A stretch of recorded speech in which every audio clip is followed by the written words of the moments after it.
demander. Allez, salut les amis, c'est Amirouche, c'est Ami Négociateur, j'espère que vous allez bien. Je suis très heureux, très content de vous retrouver sur ma chaîne YouTube pour une nouvelle vidéo. Aujourd'hui, on va se regarder un petit peu le programme, le programme du chef.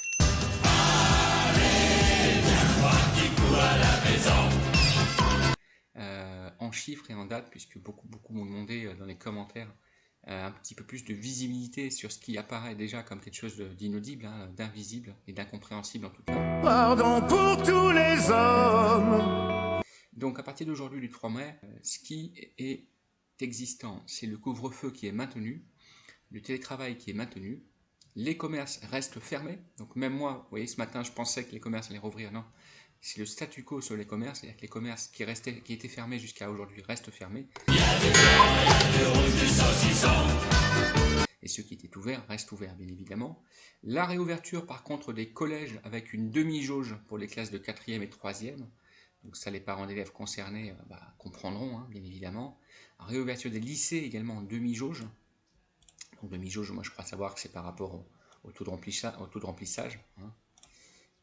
Donc ça c'est une première chose. Je voulais également insister sur la fin de l'attestation pour les déplacements en journée, et uniquement en journée. Donc comme vous le savez, jusqu'à maintenant, quand on dépassait 10 km, il y avait besoin d'attestation.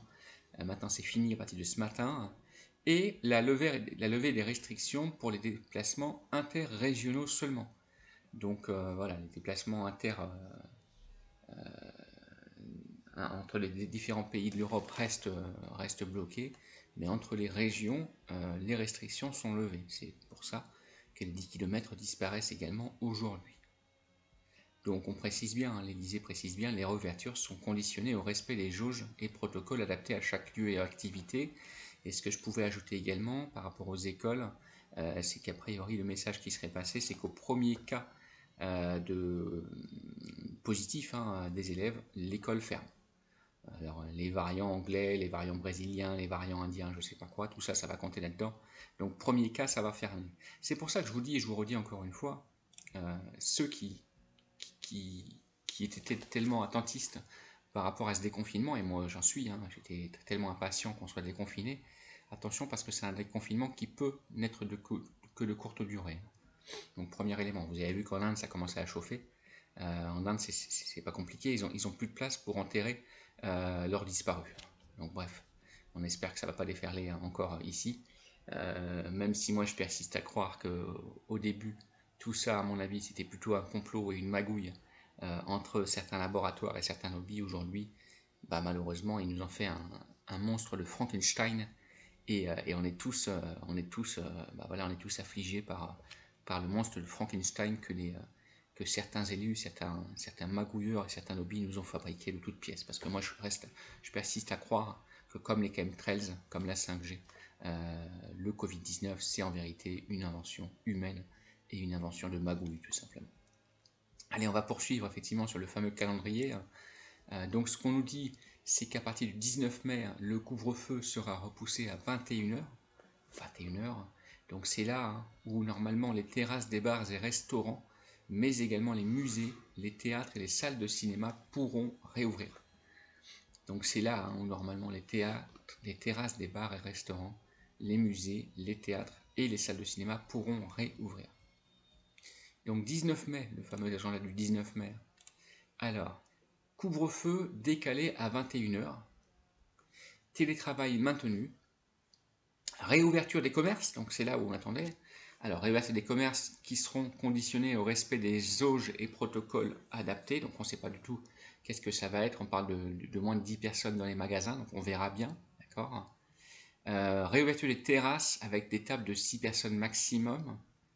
Réouverture des musées, monuments, cinéma, théâtre, salles de spectacle avec public assis, 800 personnes, public extérieur, 1000 personnes. Bon, on verra ce que ça va donner. Réouverture des établissements sportifs de plein air et couverts pour les spectateurs, 800 à l'intérieur, 1000 à l'extérieur. Reprise des activités sportives dans les lieux couverts et de plein air avec protocole adapté. Et rassemblement de plus de 10 personnes qui reste interdit.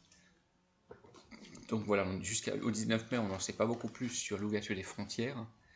On peut déjà observer que c'est Bon, ça n'a pas tellement de sens, hein, comme d'habitude. Hein. Rappelez-vous quand même que depuis 1 an et demi, les restaurants sont fermés, alors que les métros sont bondés, quoi. Enfin bon, bref. Je ne cherchez pas, à mon avis, il ne faut pas chercher de logique dans tout ça, c'est qu'il n'y en a pas, tout simplement. Ensuite, à partir du 9 juin, le couvre-feu sera repoussé à 23 heures. Donc couvre-feu repoussé à 23 heures à partir du 9 juin. Et de nouveaux lieux accueillant le public pourront réouvrir. Donc par exemple, les cafés, les restaurants avec des tables de 6 personnes et jusqu'à 5000 personnes dans les lieux de culture et établissements sportifs. Avec, et là c'est là où je voulais vraiment souligner cette espèce, à mon avis encore une fois, hein, une manipulation tout simplement. Manipulation, c'est qu'on va nous parler maintenant du pass sanitaire pour aller effectivement profiter des lieux qui peuvent accueillir plus de 5000 personnes. Alors pour l'instant on parle de culture et de sport, mais ça peut très bien s'étendre à autre chose. Et moi je pense aux aéroports et aux trains. J'ai quand même l'impression qu'ils veulent nous faire passer ce pass sanitaire comme quasiment obligatoire, en tout cas incontournable, pour ceux qui voudront bouger en dehors de leur pâté de maison. Donc je poursuis, réouverture des cafés et restaurants, table de 6 personnes maximum, possibilité d'accueillir jusqu'à 5000 personnes dans les lieux de culture et établissements sportifs avec le pass sanitaire, le pass du diable, on peut dire. Réouverture des salles de sport et élargissement de la pratique sportive au sport de contact en plein air et sans contact en intérieur. Donc ça veut dire que c'est tout sauf les sports collectifs en vérité, et les sports bien sûr tels que le judo et le karaté à mon avis. Réouverture des salons et foires d'exposition jusqu'à 5000 personnes avec le pass sanitaire, encore une fois décidément le pass sanitaire. J'ai fait une petite vidéo hier sur le pass sanitaire hein, pour dénoncer ça, le pass de la honte, moi j'appelle ça. Et enfin, accueil des touristes étrangers avec le pass sanitaire, donc encore une fois, l'Union européenne a décidé de mettre en place le pass sanitaire, même pour les ressortissants non européens.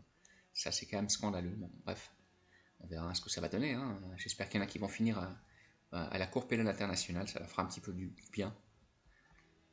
Et enfin le 30 juin, il n'y aura plus de couvre-feu, et ce sera la fin, alors soi-disant, hein, des limites de jauge dans les lieux recevant le public. Mais ça, encore une fois, c'est à voir, puisque c'est le grand chef hein, qui décide, vous savez très bien. Hein. En France, c'est une démocratie, sauf que c'est une personne qui décide de tout. Mais ça s'appelle quand même une démocratie. Il faudra un jour m'expliquer comment ça se fait. Et le 30 juin, donc on nous redit, fin du couvre-feu, fin des limites de jauge, les événements de plus de 1000 personnes avec le pass sanitaire, et les discothèques qui vont rester fermées. Donc ça, c'est quand même un grand crève-cœur. Hein. Les discothèques, le monde de la nuit, qui déjà se portait pas très très bien, hein, faut dire la vérité, depuis 2-3 ans.